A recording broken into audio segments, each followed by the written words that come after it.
Vamos a tomar otra enseñanza y después de la enseñanza tendremos un tiempo de oración, de intercesión, porque el Señor ama a todos los hombres, pero el Señor ama a todo el hombre, todo su ser, espíritu, alma, cuerpo.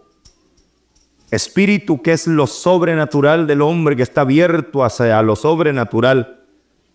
Cuerpo, que es esta dimensión con la que nos comunicamos. El Señor ama a todo el hombre, no quiere solo salvar almas, a todo el ser humano.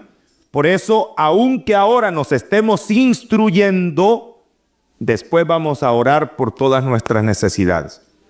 Entonces nos sentamos, por favor, todos en su lugar, se amarran los cinturones, vamos a estar una hora volando, llevados por la palabra de Dios en un tema muy importante. Sobre todo, ¿a qué altura? Dice la hermana. Una altura grande del Señor. Sobre todo para aquellos que están viviendo en parroquias o en lugares en donde no tienen suficiente apoyo.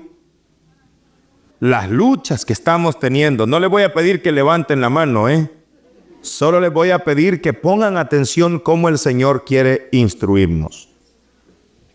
Ya desde el primer milagro que hizo Jesús, nos enseñó que Dios podría actuar sin tomar en cuenta a los hombres, pero que el método de Dios es tomar en cuenta a los hombres. ¿Cuál fue el primer milagro que hizo Jesús? ¿Cuál era el problema? Si había acabado él. Y Jesús dijo, echen agua en la tinaja. Oigan una cosa, ¿Jesús necesitaba esa agua? Él podía hacer el milagro de otra manera más fácil, ¿no? Decir que si aparezcan 6 tinajas llenas de vino, ya. Pero el Señor quería que los hombres pusieran agua en la tinaja. Porque Él escogió el método que se llama la encarnación. Va a usar a los hombres para salvar a los hombres. Y en ese mismo milagro el Señor nos indica el respeto que Él tiene por las estructuras humanas. Si ustedes recuerdan en el milagro de la boda de Caná, en Juan capítulo 2, el Evangelio de San Juan capítulo 2, en el versículo 8, cuando Jesús ha convertido el agua en vino, le dice a los sirvientes, saquen ahora y llévenlo al maestro de sala. Ellos lo llevaron. Cuando el maestro de sala probó el agua convertida en vino, él ignoraba de dónde era. Los sirvientes, los que habían sacado el agua, sí que lo sabían. Llama al maestro de sala al novio y le dice, todos sirven primero el vino bueno, cuando ya están bebidos el inferior, pero tú has guardado el vino bueno hasta ahora. Palabra de Dios. Miren este gesto de Jesús. Sáquenle, dijo, y llévenlo para que lo pruebe el maestro de sala. ¿Quién era el maestro de sala? En el tiempo de Jesús, el maestro de sala era la persona responsable de organizar la fiesta. Y nadie podía autorizar nada que se bebiera o se comiera en la fiesta sin que lo aprobara esa persona responsable. Algo así como ahora diríamos un maestro de ceremonias. Si alguien quiere declamar un poema o cantar una canción en un acto, ¿con quién tiene que hablar? Con el maestro de ceremonia. No es del público que uno se levanta y pasa adelante y habla. Habla con el encargado del programa. Pues el maestro de sala era el encargado de la fiesta. Y Jesús no lo hace porque él dude si estaba bueno o no el vino. No dice, bueno, como es mi primer milagro, a saber cómo me salió, ¿verdad? Por las dudas, mejor que lo prueben, no vaya a ser que no sirva. ¿Ustedes creen que Jesús tenía duda de su vino? pensaba que le había quedado bien. Él manda que lo prueben, no por duda, sino por respetar. Y para que los sirvientes aprendan a respetar. El Señor no viene a oponerse a las personas ni a las estructuras. Él lo respeta. Aunque muchas veces se enfrenta. No siempre está de acuerdo, pero respeta. También lo vemos cuando Él hace otro milagro en San Lucas capítulo 17. Ustedes recuerdan cuando Jesús sana a los 10 leprosos. Y le dice, San Lucas capítulo 17, versículo 14. Al verlos les dijo, id, presentaos a los sacerdotes. Y sucedió que mientras iban en el camino, quedaron limpios. Palabra de Dios. ¿A dónde los manda Jesús? ¿Dónde Él? Porque esos eran israelitas, judíos, que tenían en sus leyes que el único que podía declarar sano a un leproso era el sacerdote. Y tenía que ofrecer un sacrificio. Ahí es todo un rito de la purificación del leproso. Y por eso Jesús a estos leprosos les dice, id, presentaos a los sacerdotes. Jesús entonces respeta las estructuras, respeta a los sacerdotes, aunque Él mismo no está de acuerdo muchas veces en cómo estas personas viven. Y Él llega a decir unas palabras fuertes, fuertes, que hay que tener mucha madurez para leerlas y meditarlas. San Mateo capítulo 23, versículo 1 en adelante. San Mateo capítulo 23, versículo 1. Sobre todo tenemos que conocer esto cuando vivimos frente a líderes religiosos, sacerdotes, obispos, monjas, diáconos, que nos rechazan, que no nos aceptan, que nos desprecian, que nos dicen algunas veces, hermanos, yo no sé si a ustedes les ha tocado o no, pero a mí ya me tocó. Recuerdo un día que yo estaba predicando en una parroquia, pasó un sacerdote, se me quedó viendo y me dijo así, ¡energúmeno! Yo ni sabía lo que eso quería decir. Yo me fui a ver en el diccionario, yo creí que me había dicho como ánimo, adelante o algo así, ¿no? Quería decir endemoniado. Fíjese usted lo que... Menos mal que no sabía lo que quería decir eso. ¿Ve? Y a veces uno se escandaliza porque de aquellos de quienes esperaba que le dieran ánimo, lo desaniman. ¿Y qué decía Jesús a sus discípulos entonces? San Mateo 23, del 1 en adelante, dice, entonces Jesús se dirigió a la gente y a sus discípulos y les dijo, en la cátedra de Moisés,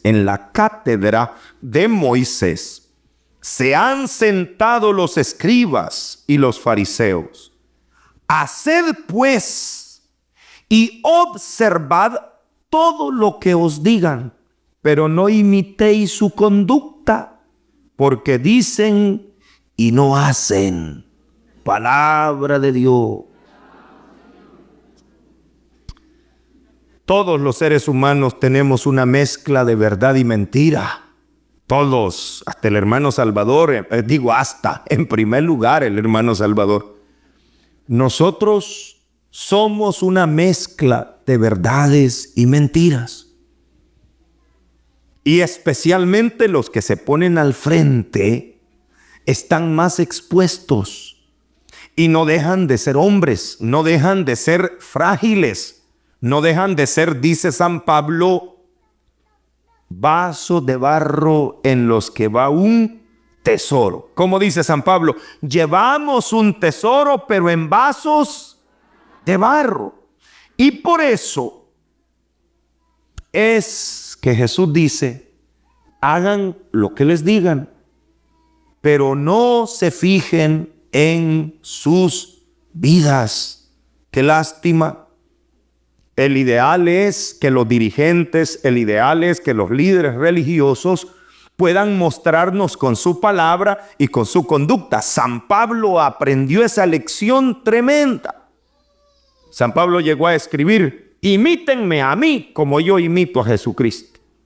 ¡Ja! ¡Qué tremendo San Pablo! Pero si hiciéramos al pie de la letra lo que él dice, viera pleitos los que se armaba San Pablo. Se peleó con Bernabé, porque Bernabé quería llevar con ellos a Juan Marcos, y Pablo dice, yo no ando con cobardes.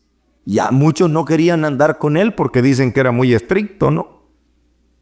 Todos los seres humanos tenemos muchas cosas buenas y muchas cosas malas. Pero no podemos nosotros despreciar lo que el Señor quiere darnos a través de los hombres. Fíjense que Jesús nos había advertido lo siguiente. Pongan atención ahora en San Lucas, capítulo 5, versículo 37. Dice, Lucas 5, 37.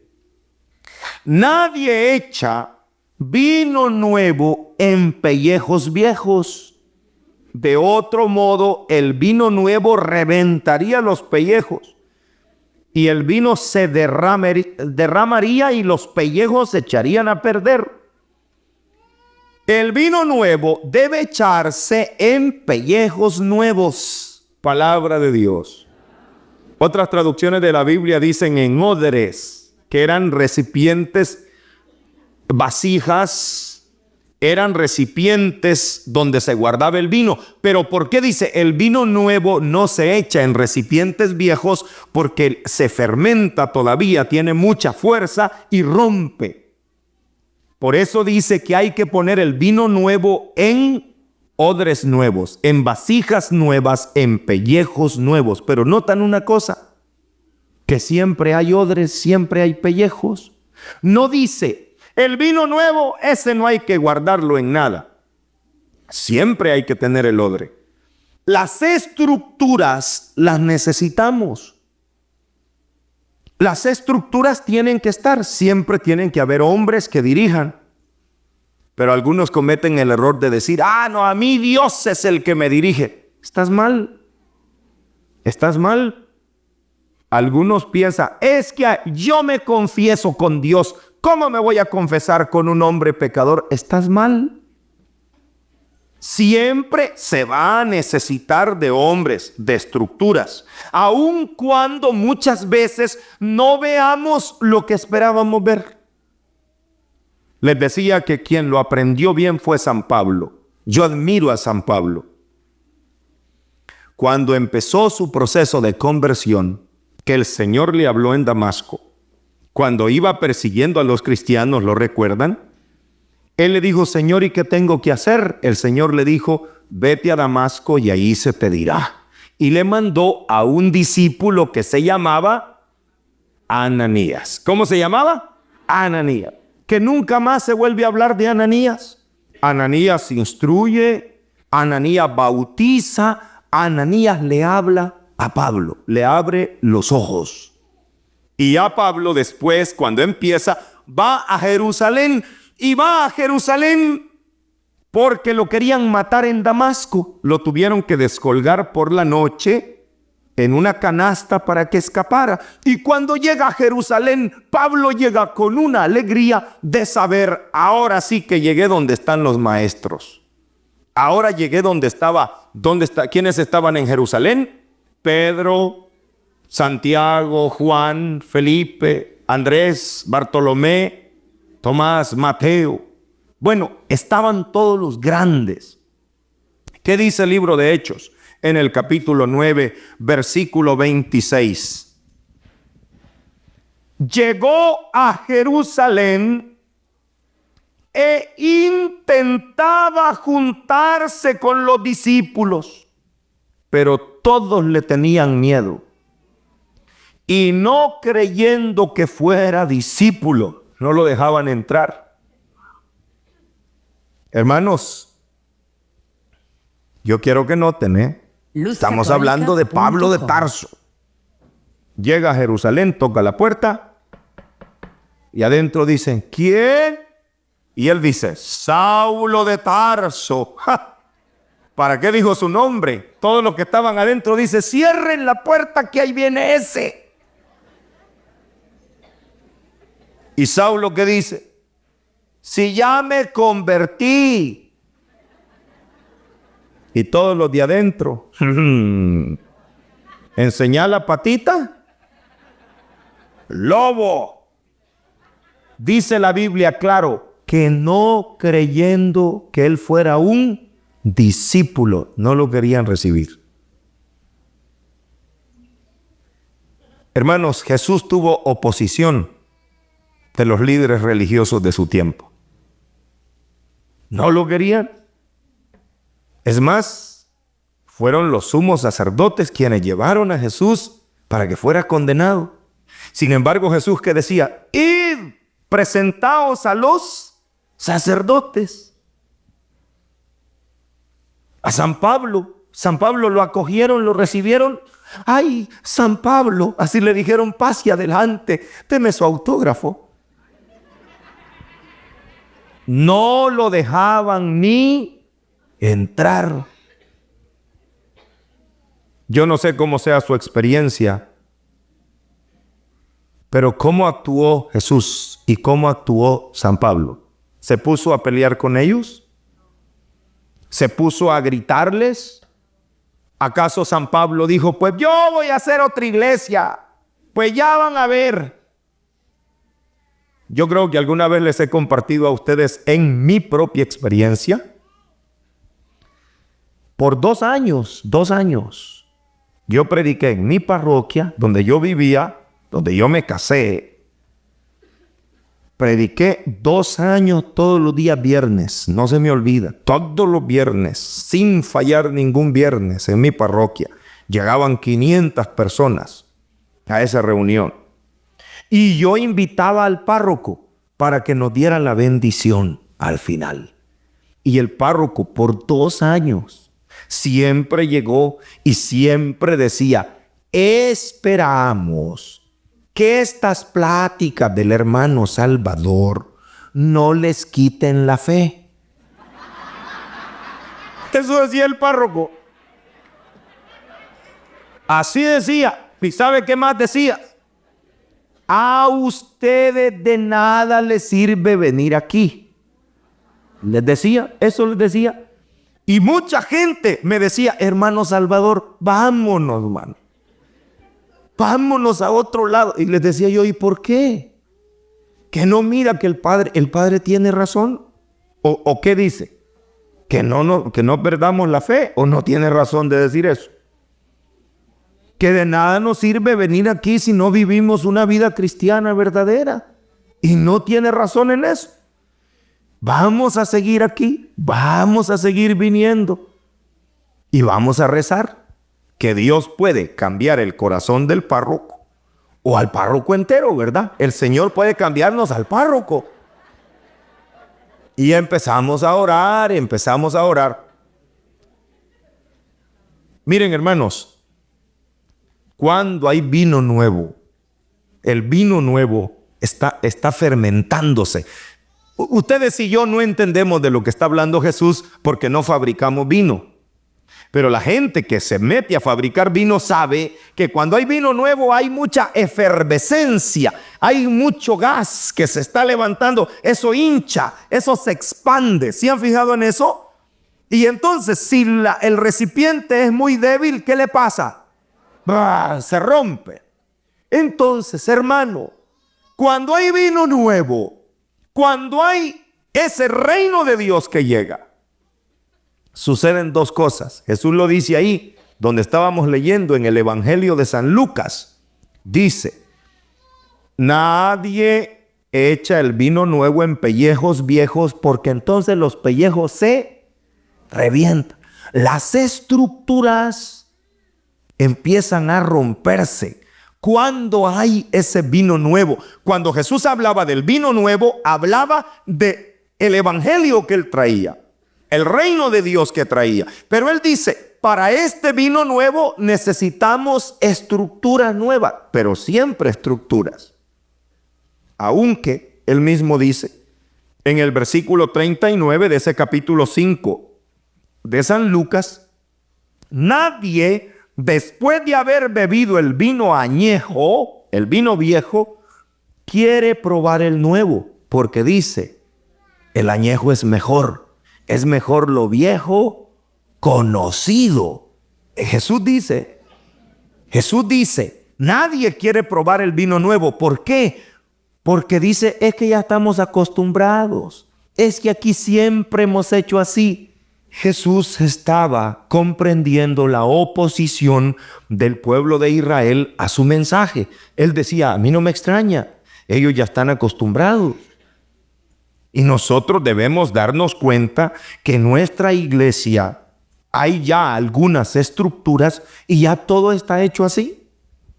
Y entonces, claro, llega uno de ustedes que quiere cambiar la estructura y ya todos los demás se resienten y dicen, ¿y este qué quiere venir si nunca lo hemos hecho así?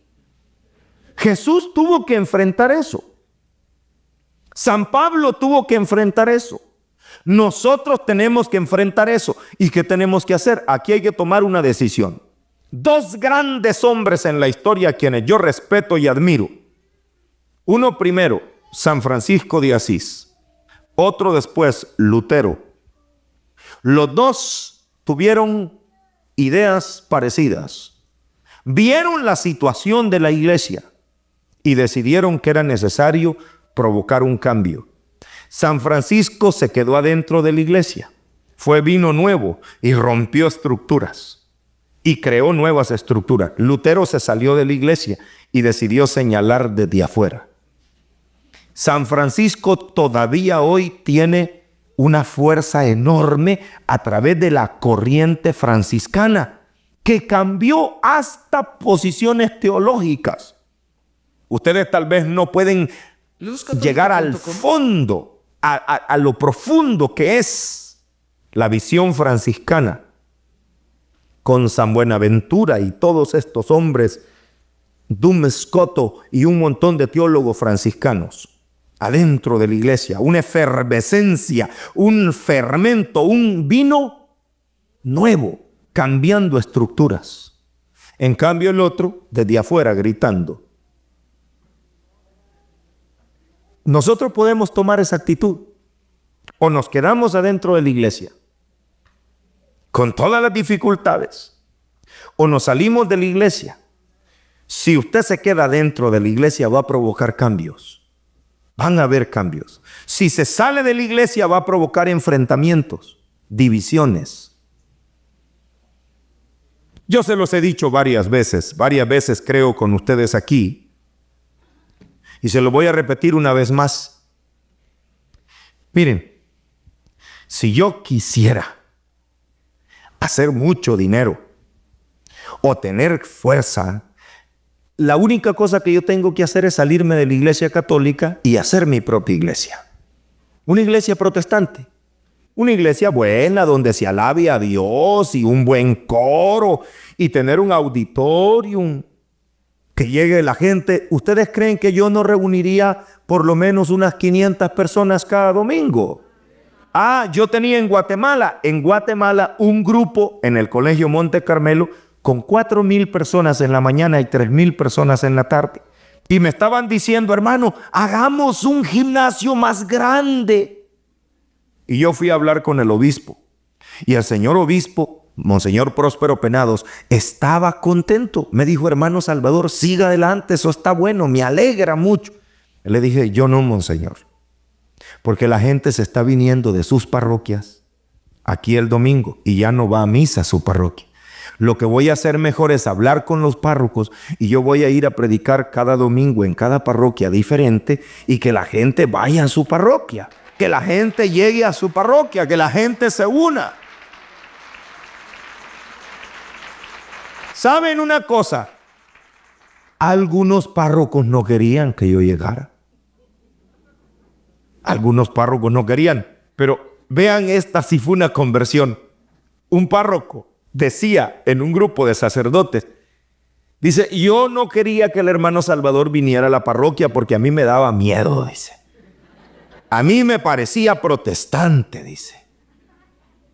Pero desde que él viene a la parroquia, dice, se han duplicado las colectas. ¡Qué bueno! ¡Qué bueno, eh! ¡Qué bueno!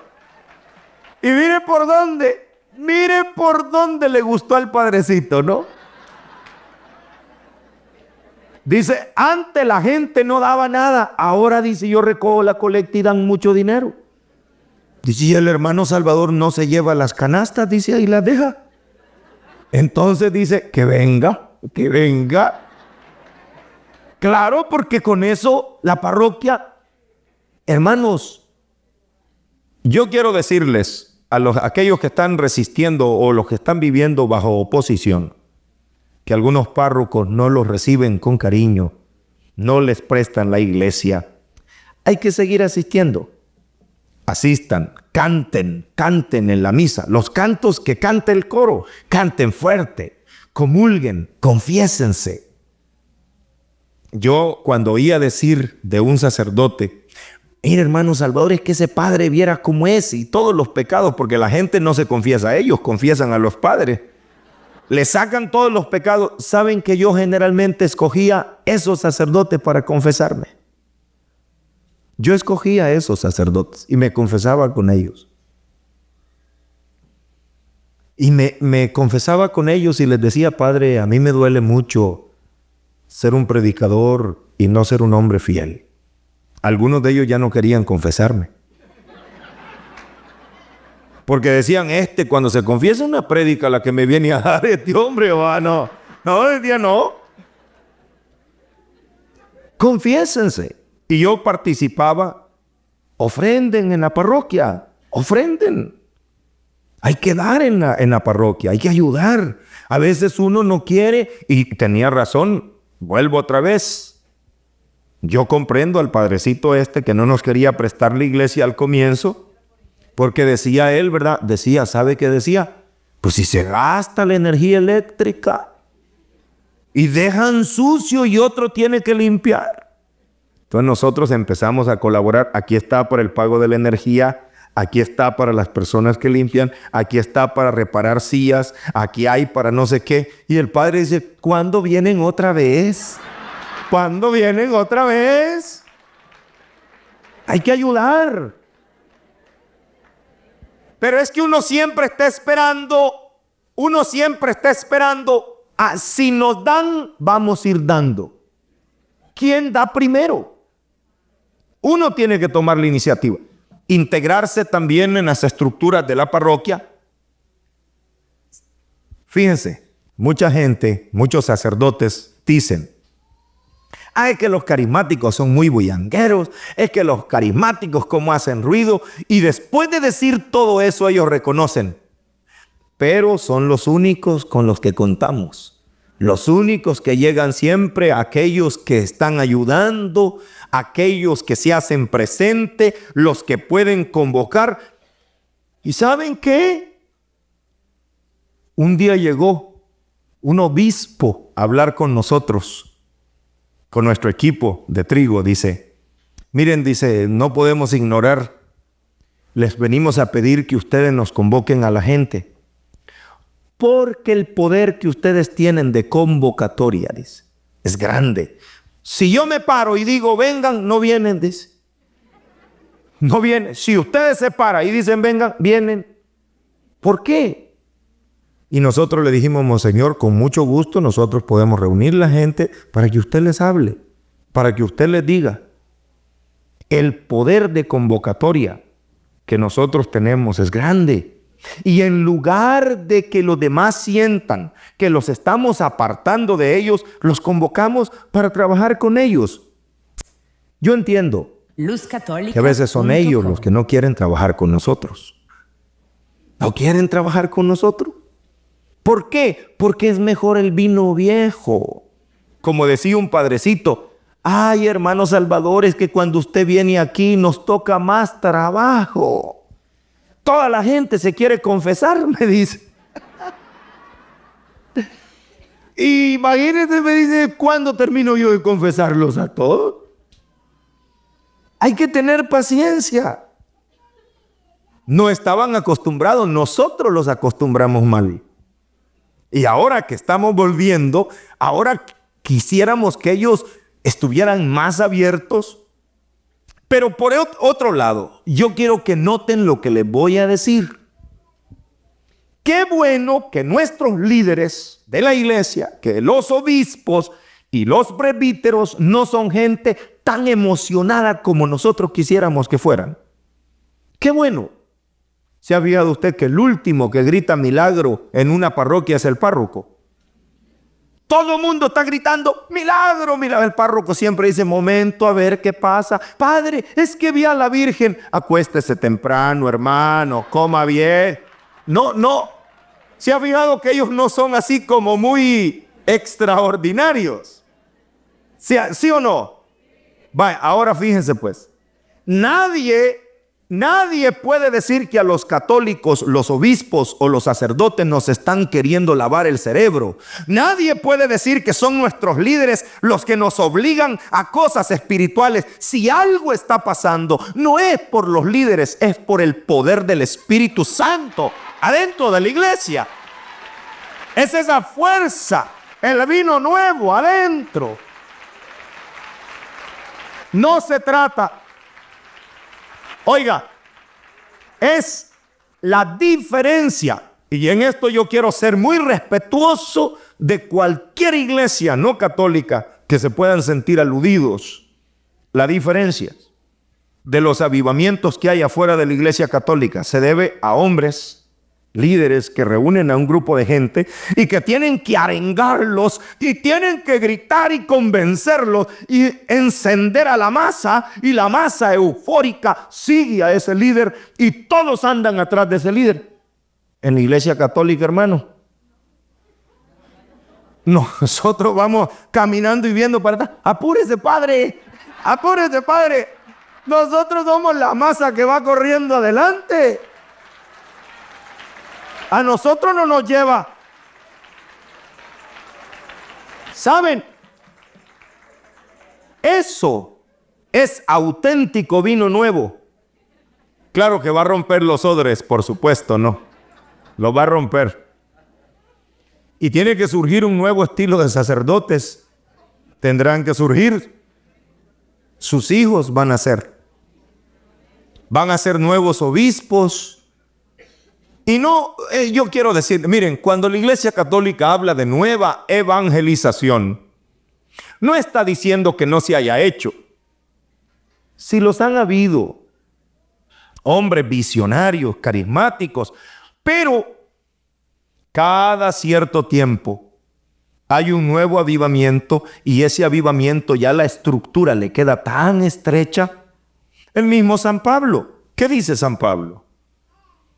Cuando él se encontró con la oposición de los líderes cristianos de su tiempo. Si él se encontró, no lo querían aceptar. Sin embargo, él mismo reconoce que era necesario poner estructuras.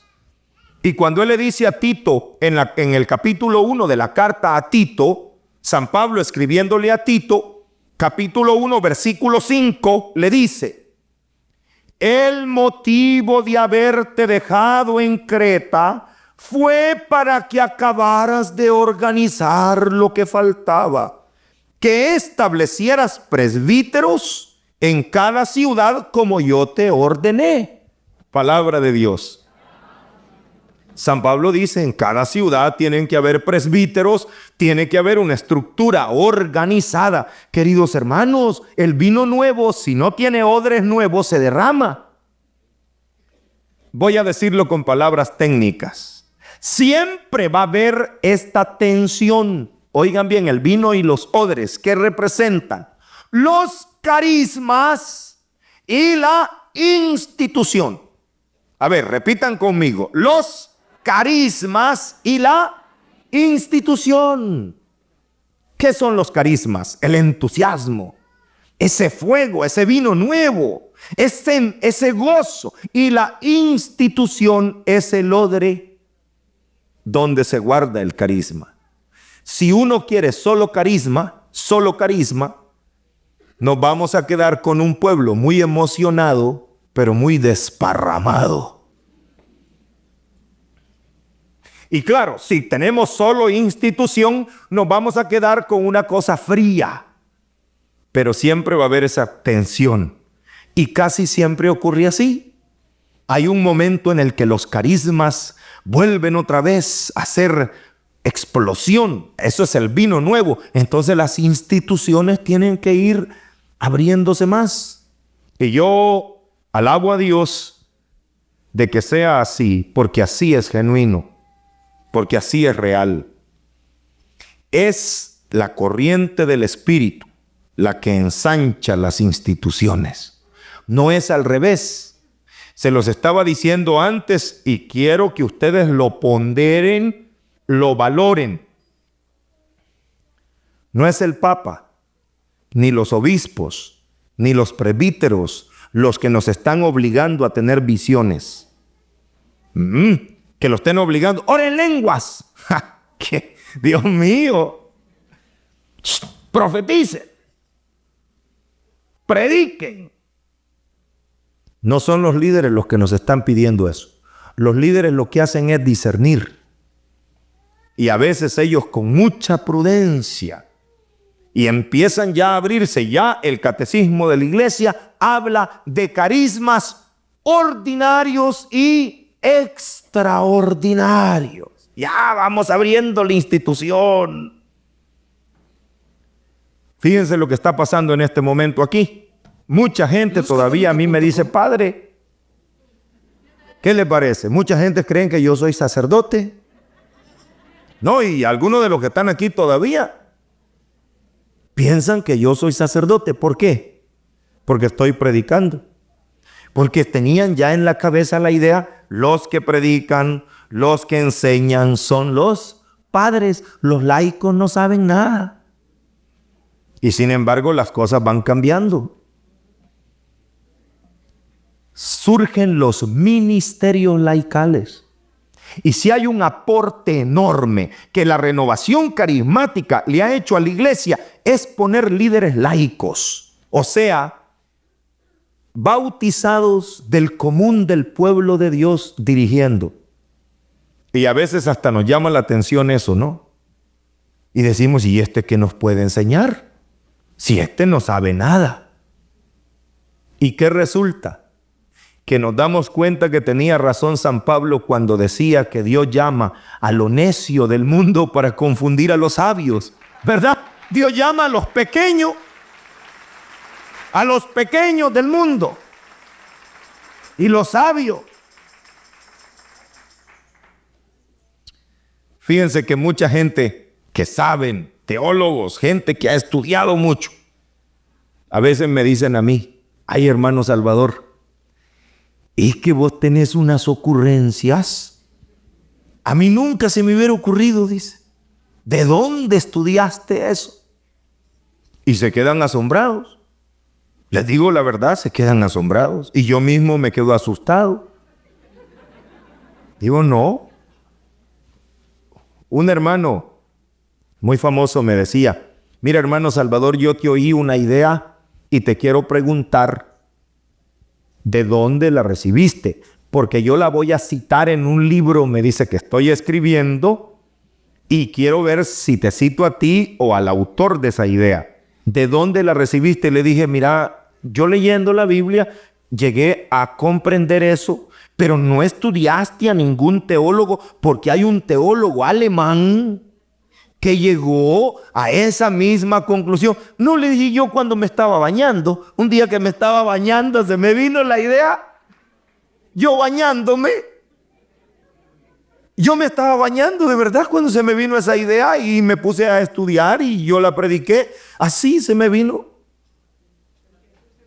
Es importante que nosotros sepamos que se está volviendo otra vez al sentido de profetismo, el pueblo de Dios. Ojalá que todo el pueblo fuera profeta, que hablaran inspirados por el Señor. Ahora, ¿qué tenemos que hacer nosotros? Rechazar a los teólogos, rechazar a los obispos, rechazar al Papa. Nosotros vamos a trabajar con esas estructuras que tenemos. Y yo sigo respetando muchísimo a mi obispo. Me reúno con él, lo quiero mucho. Hace menos de un mes estuvimos comiendo juntos. Y yo le decía, Monseñor, lo quiero mucho. Yo me reúno con mi párroco y excuso decirles que la última vez que platicamos con mi párroco, Padre Ángel me dijo, mira Salvador, a ti te falta un curso de actualización teológica. Él es un sacerdote español porque me oyó diciéndoles a los hermanos cursillistas de su parroquia o de la parroquia que nuestra lucha no es contra carne y sangre, es contra principados y potestades. Que nuestra lucha es una lucha espiritual. Y él me dice, pero tú sabes lo que quería decir San Pablo cuando habló de principados y potestades. Me dije, mire, lo que quería decir San Pablo no lo entiendo muy bien. Lo que sí entiendo es que la lucha ahora es espiritual. Es una lucha que hay que vencerla con el poder de Dios, con las armas de Dios. Y él me dice, mira hermano, necesitas una actualización teológica.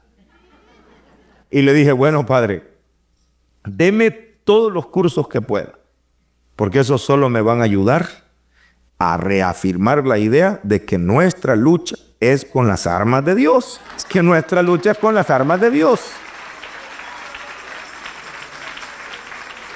Claro, y somos grandes amigos. O sea, en la Semana Santa, sobre todo la Semana Santa, que yo me la paso en mi parroquia, de retiro espiritual personal, yo soy el comentarista oficial del párroco y preparamos todos nuestros oficios y felices, grandes amigos. Yo no estoy hablando porque todos los obispos o sacerdotes sean buenos amigos míos o menos que me estén pagando para que diga algo, porque alguno puede pensar eso.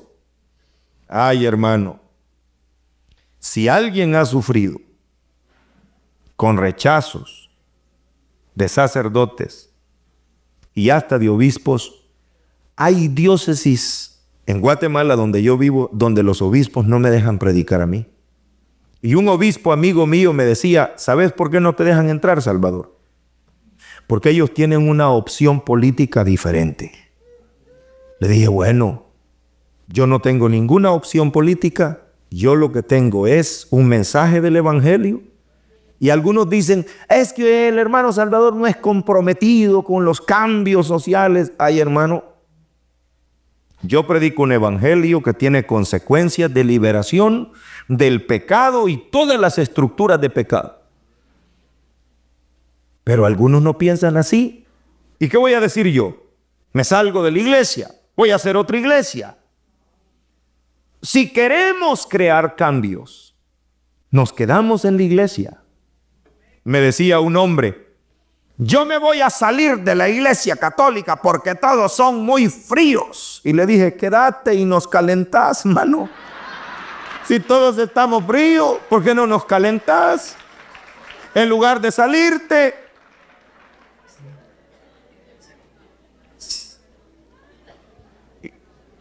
Yo estoy seguro que para ustedes es bien duro oírlo. Uno de las alegrías más grandes que yo he recibido, y Dios se las va a dar a ustedes también si perseveran. En el periódico, un sacerdote en Guatemala que escribe bajo un seudónimo, no pone su nombre, pone otro nombre, sacó hace unos años, decía, ni acuso ni defiendo, solo voy a decir lo que oí. Dice que estaban dos personas platicando de un cierto predicador que está de moda en la televisión, ese era yo. Y él decía que la apuesta era de que en 2 años yo tenía mi iglesia protestante.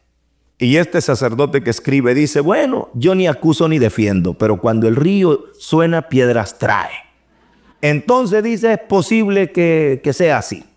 Pasaron 2 años, 5 años. A los 6 años más o menos, ese párroco me invitó a su parroquia a predicar. Y yo sabía que él era el que había escrito.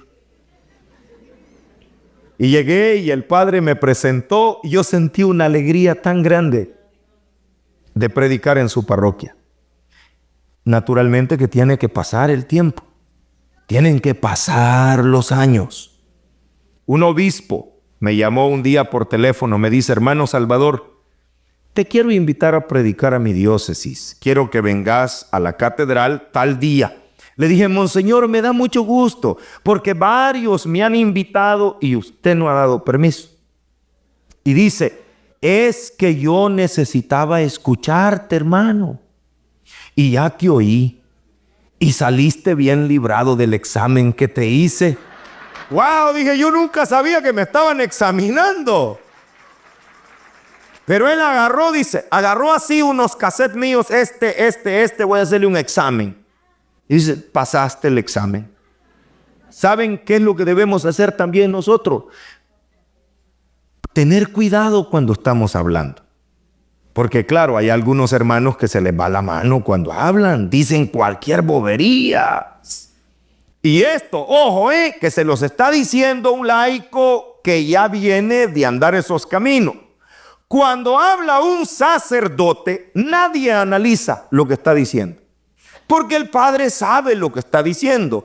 Pero cuando habla un laico, le ponen atención a ver dónde se equivoca ¿verdad? A ver en qué se equivoca. A nosotros nos examinan con más atención. Nos obligan a estudiar más. Nos obligan a estudiar más. Y si ustedes son laicos y algún día les dejan un tema o se van a parar, no vayan a cometer el error de decir: el Espíritu Santo me va a inspirar y ahí digo yo cualquier cosa. Hermano, más le vale que estudie. Más le vale que se prepare y piense bien lo que va a decir. Porque a veces, por no pensar bien, cerramos la oportunidad. Otra cosa también, el testimonio de nuestra vida, porque muchos sacerdotes están ya asustados con un montón de laicos que empezaron a organizar cosas y solo fue para llevarse el dinero que recaudaron. Entonces dicen: otro que viene igual, ve con mucho entusiasmo a saber a quiénes va a estafar. ¿O te acordás de aquella jovencita que cómo cantaba y de aquel señor que predicaba? ¿No viste que se fueron juntos, pues? Si nosotros no nos mostramos como personas honestas en nuestra vida particular y como personas dignas de confianza, solo estamos cerrando la puerta. Y hay una cosa que a mí se me ha quedado bien fuerte en mi corazón, que yo tengo conciencia, que el futuro de muchos predicadores laicos por los próximos 50 años en la Iglesia de América Latina depende mucho de cómo nosotros actuemos hoy. De cómo nosotros actuemos. Disculpen lo que voy a decir, yo todavía estoy muy joven. Disculpen, joven. Tengo apenas 40 años de edad. Y estoy de acuerdo en que todavía no me tomen en serio muchos hermanos en la estructura de la iglesia. Pero ya en México, por tercera vez, me están invitando a dar retiro para sacerdotes. 120 sacerdotes recibiendo retiro de un laico por primera vez en la diócesis. Pero todos se preguntaban: ¿y querrán los padrecitos oír a un laico? 120 sacerdotes. Para los Estados Unidos me están invitando a dar una escuela para diáconos. Muchos diáconos quieren recibir una enseñanza. Tenemos, hermanos, si yo me hubiera puesto afuera de la iglesia, a atacar a la iglesia, a señalar la iglesia, nadie quisiera saber nada.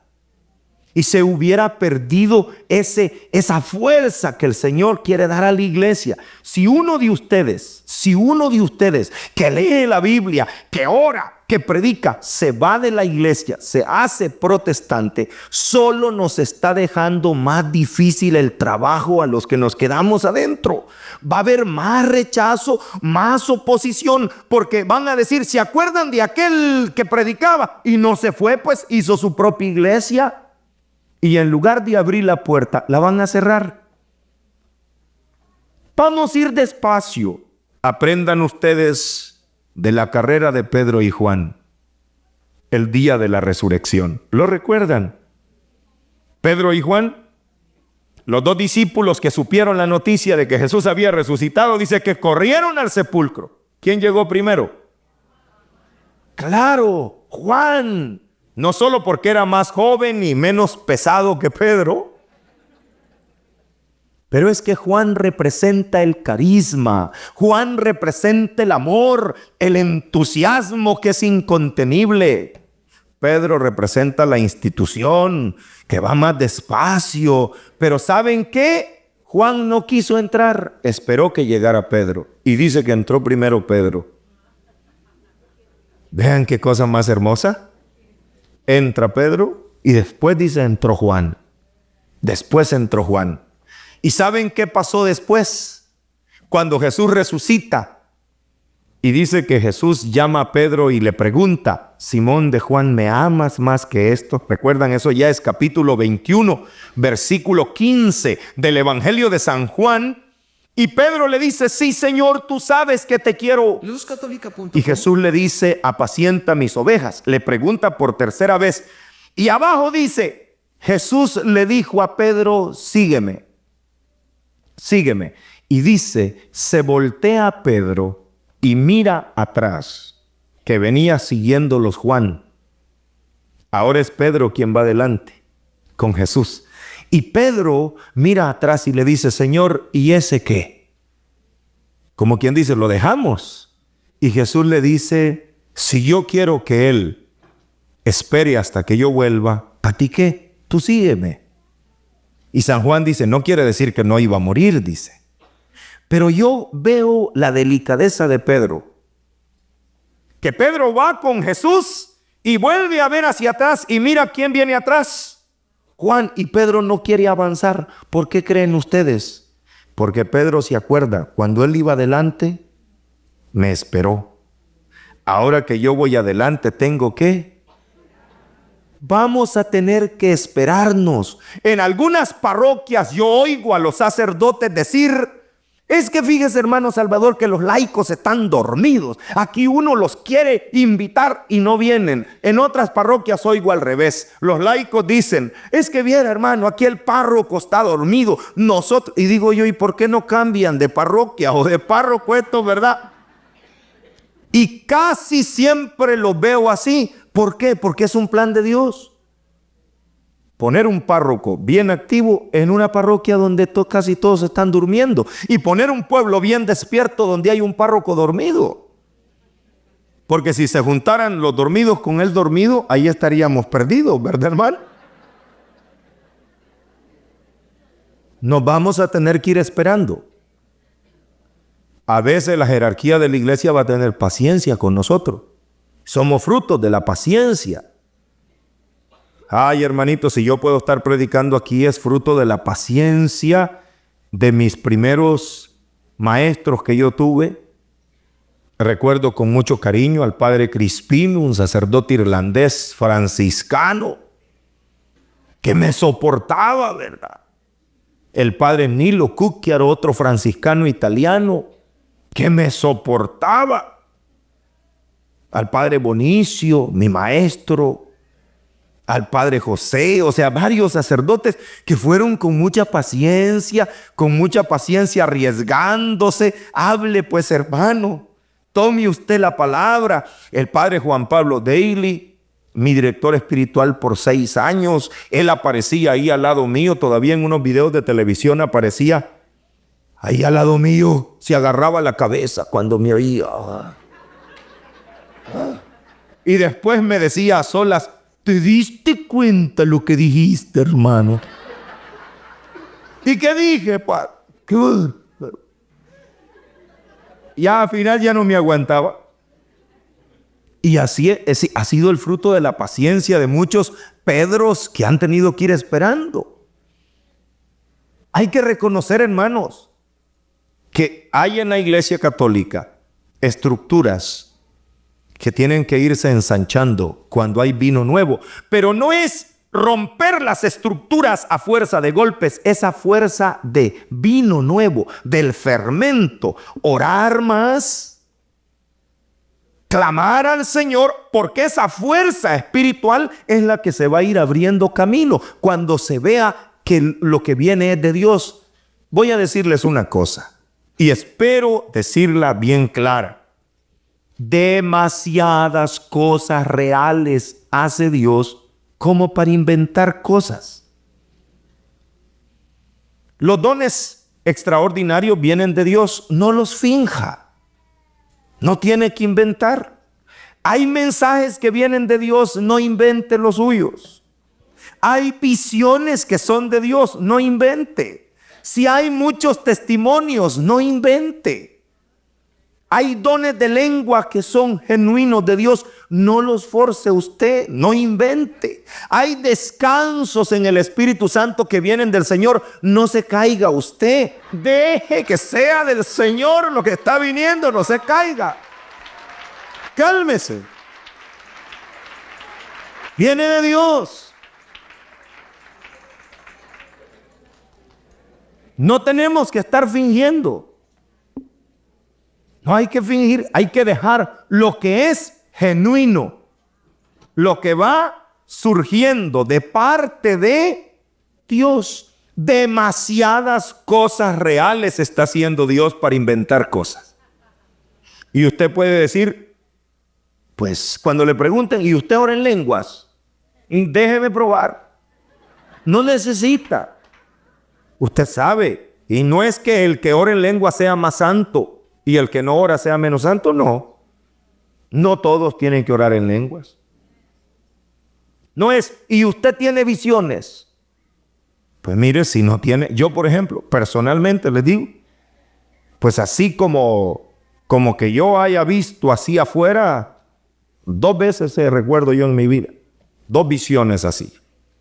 Pero a cada rato no. Y usted ha oído la voz de Dios, así como audiblemente yo, así que, Salvador. No recuerdo nunca. Alguna gente dice que sí. Yo no. Yo leo en la vida de los santos que a muchos santos Dios les hablaba. Pero uno no tiene que sentirse en desventaja ni provocar. Dios va a ir actuando. Y las cosas de Dios se van a ir abriendo paso. Lo que es de Dios no lo va a detener nadie. Nadie, hermano, nadie. Porque eso va abriéndose camino. Si es de nosotros los hombres, pues hermano, hasta ahí nomás va a llegar. Hasta ahí va a llegar. Pero si es de Dios, Él mismo se va a ir abriendo camino y va a inspirar. Yo no tengo que leerles toda la historia de la iglesia, pero ¿quién quería creer en Juan Diego?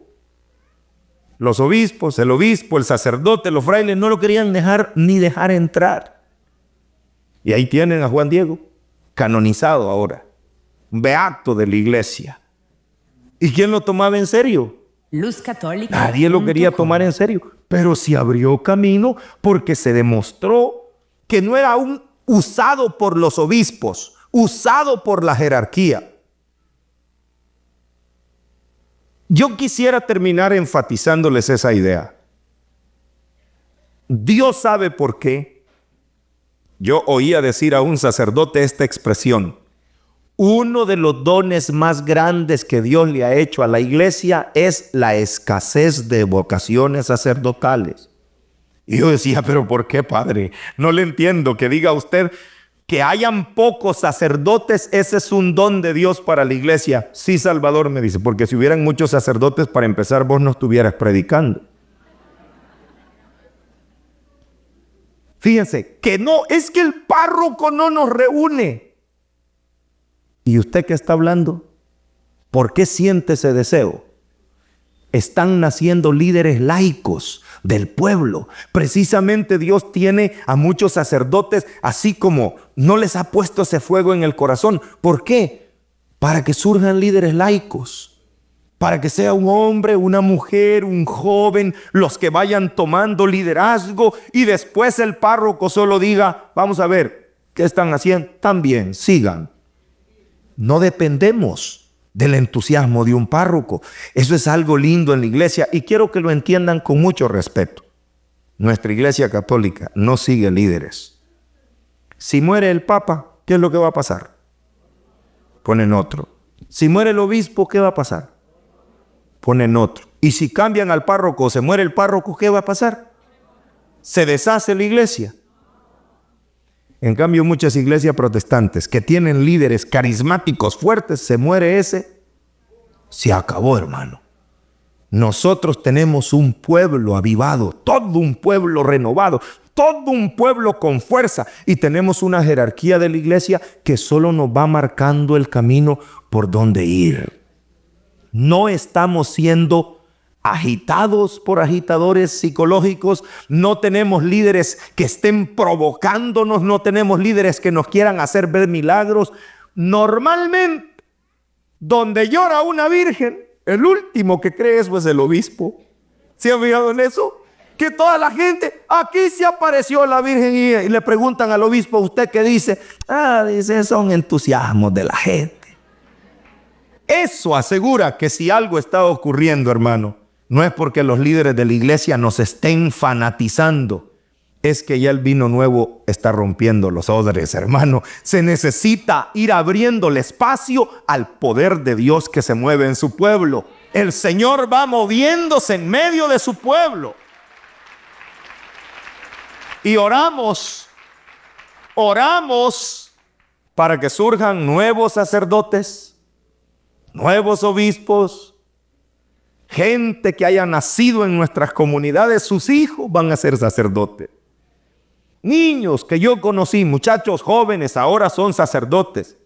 Y por lo menos tengo 3 o 4 jóvenes que ya son sacerdotes que me dicen, hermano Salvador, mi vocación nació un día que lo oí predicando a usted. Y yo ahora, hermano Salvador, estoy orando y predicando. Son sacerdotes. Podríamos llamarlos así, odres nuevos para nuevos tiempos de la iglesia. Padre, te damos gracias por el Papa, por los obispos, por los presbíteros. Te pedimos, Señor, que nos dé vocaciones santas, sacerdotes abiertos a los dones de tu Espíritu Santo. Y que nos dé, Señor, un pueblo de laicos recibiendo tu gracia para poder, Señor, llevar este vino nuevo en las estructuras de la iglesia. Perdónanos, Señor, por las veces que nos hemos sentido rechazados y con ganas de rechazar. Perdónanos, Señor, por las veces que hemos querido retirarnos. Ayúdanos el día de hoy a estar más conscientes de que es desde adentro de donde vienen los cambios. Dale un avivamiento, Señor, a tu iglesia. Que no sea el fruto del entusiasmo de los líderes, que sea el fruto del poder de tu Espíritu Santo. Derrama, Señor, el poder de tu Espíritu sobre toda la iglesia. Bendice al Papa, Señor. Bendice a los cardenales. Bendice a los obispos. Bendice a los presbíteros y diáconos para que tengan una docilidad y apertura para discernir los signos de los tiempos. Gracias, Señor, por todo lo que estás permitiendo en la iglesia, por todo este avivamiento que nos has dado. Padre, te honramos, te alabamos y te bendecimos. Clamamos, Señor, por los jóvenes que están en los seminarios, por los futuros sacerdotes, por los futuros obispos, Señor, por estos que ya son fruto de una iglesia que ha sido reavivada con el don del Espíritu Santo. Gracias, Señor, por este momento histórico que nos ha tocado vivir. Ayúdanos, Señor, a no morir sin ver las estructuras de la iglesia abriéndose a esta corriente de tu gracia. Yo te quiero clamar, Señor, por aquellos hermanos que vienen de parroquias donde más les está costando. Aquellos hermanos que no son tomados en cuenta, despreciados o rechazados. Ayúdalos, Señor, a seguir adelante dando testimonio, participando, asistiendo, colaborando. Sostén, Señor, su paso y su caminar, aunque aquellos que deberían animarlo no lo animen, que no lo desanime nadie. Dale tu fortaleza, Señor. Gracias, Señor, bendito sea. Y ahora, Señor, te pedimos que respaldes la predicación de tu palabra. Tu palabra dice que los apóstoles salieron a predicar y que tú respaldabas la predicación con señales, con prodigios. Señor, respalda en este momento nuestra predicación. Por el poder de la sangre de Cristo atamos toda enfermedad. Declaramos efectivo todo tratamiento médico. Y declaramos realizado lo que la medicina no pueda hacer. En el nombre de Jesús, atamos toda enfermedad y le echamos fuera. Y a nuestros hermanos que están enfermos los declaramos sanos y libres con la autoridad del Espíritu Santo. Padre, derrama dones, prodigios, milagros en medio de tu pueblo, Señor. Libera, Señor, a los que están esclavizados por el pecado. Rompe ataduras. Y danos, Señor, el poder de tu presencia en medio de nosotros. Gracias, Padre, por todo lo que estás haciendo. Por todo lo que vas a seguir haciendo en nuestra vida. Y a través de nuestra vida, en nuestra familia y en nuestras comunidades. Gracias, Señor. Porque sabemos que todo lo que te pedimos tú lo concedes. Y ya que lo hacemos en el nombre de Jesús, con María nuestra Madre, confiando en el poder del Espíritu Santo y pidiéndotelo a ti que vives y reinas por los siglos de los siglos. Amén. Y todo el pueblo dice, amén. Nos cubrimos con la sangre de Cristo en el nombre del Padre, del Hijo y del Espíritu Santo. Amén.